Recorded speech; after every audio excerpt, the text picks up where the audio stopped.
How's it going today there, YouTube? Well, I've got a little dollars and cents video here for you guys. And I don't usually like doing videos like this, but I wanted to get some insight on what it really does cost to do Steam Show season nowadays. Now, of course, last year, as most of you know, was the first year I really had the opportunity to take the 1820 around to a lot of different shows besides Farmersville, like it's gone to for many, many years. And of course, I hadn't had any big tractors at any of the shows at this way, Milton, Steam Era, or Cookstown, or anything like that, for a number of years, ever since my grandfather sold the other tractors at home. So this was kind of an interesting point to me, and I wanted to make a little video about it, and wanted to give some insight to somebody that looking to get started in this, or hasn't been out for a while, and wanted to see what the costs are nowadays. Now, my numbers are a little bit low because I don't camp at the fairgrounds. Now, in my opinion, I think between haulage and camping, I think those are about your biggest expenses, but I'm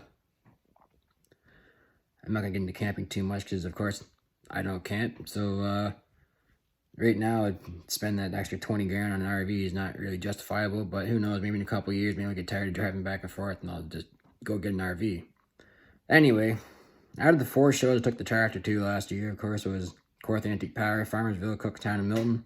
I'm only going to count those 4 shows because, well, those are the only 4 shows I took the tractor to. Of course, I went to other shows myself, Grand Valley John Deere and Blythe, of course, but I didn't take anything with me, so I'm not going to count those.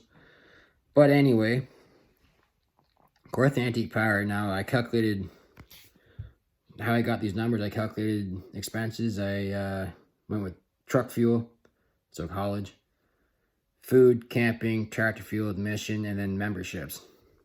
So for Kawartha Antique Power, it cost me $150 in truck fuel. I had to go down to the farm, get the tractor, and bring it back. Now, of course, I went down there empty, but it came back loaded. Food and souvenirs, so like your buttons and your plaques and all that kind of stuff. It was about $25. Camping was $0.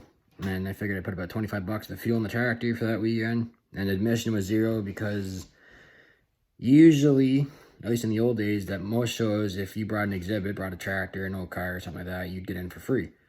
And some shows still do that, so at Kawartha Antique Power, I didn't have to pay any admission, so I figured for that weekend it was about $200. Now, my numbers are relatively round, but they're pretty close to what it cost me. So Farmersville, I figured I was about $200 in truck fuel because I went down and back loaded both ways.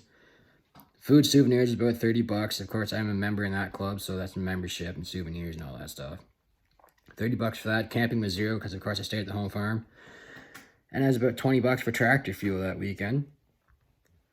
Now, for Cookstown, Georgian-based team show, of course, I figured I was about $100 in truck fuel because I did go back and forth. I took the tractor on Friday night and brought it back home Monday, but I went back and forth. I didn't camp up there.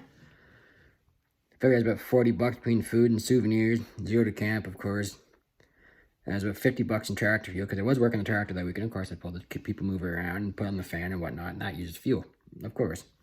$0 for admission because I'm a member in that club, and then I figured the membership, I think it was about $25 last year. So it was $215 for that weekend. So I don't remember if I said it or not, but Farmersville cost about $250. Milton Steam Era, I was $80 in truck fuel because I went down there and actually slept in the back of the truck a couple nights down there, so that was okay. It's manageable, I guess. Milton's a little bit farther to go back and forth every single day. Cookstown's relatively close to home here. Figures about $100 in food and souvenirs.